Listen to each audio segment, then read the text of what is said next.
Zion we fly. Ndị Katọlik nọ na Zion abịakwa m ọzọ. Ịmanụ unu si na m enwere ọrụ. Beta achọtago m ndị Zion kịta enwego m ọrụ. Zion.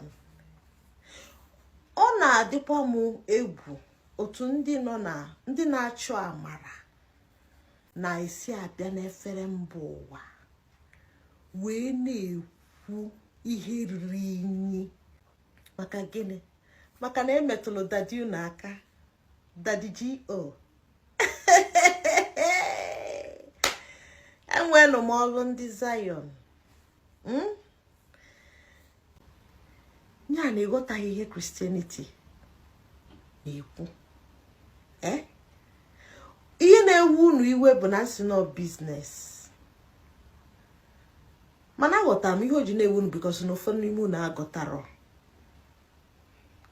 Ihe ike eme mgbe sister kwuru business, ije na dictionary je chọọ definition of business. Ka inwe ike ịghọta ebe m na-eje. Mana ụfọdụ aghọtara ọjọọ so ama aghọta m otu abụrụ m onye Zion. Anyị niile nọ na Zion. Anyị na-eme fasting. Ụfọdụ n'ime unu na-ede edechego m profile unu. Asị na ihe n'ụdị unu aka ebu maybe my second daughter or second son. Maka na anyị bịa n'efere mba ụwa. Ịmalitezie na-akọ. Enwekwa m ọrụ nwe bụ unu a.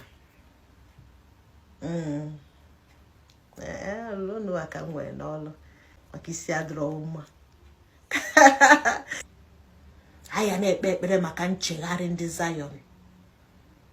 Ihe a the highest miracle Chineke ga-emere anyị. Ndị Zion na-akwụsị iwudebe Christianity na social media. Ha kwụsị ịkọdebe ihe na-enwere isi n'ọdụ na social media. So Zion, we move.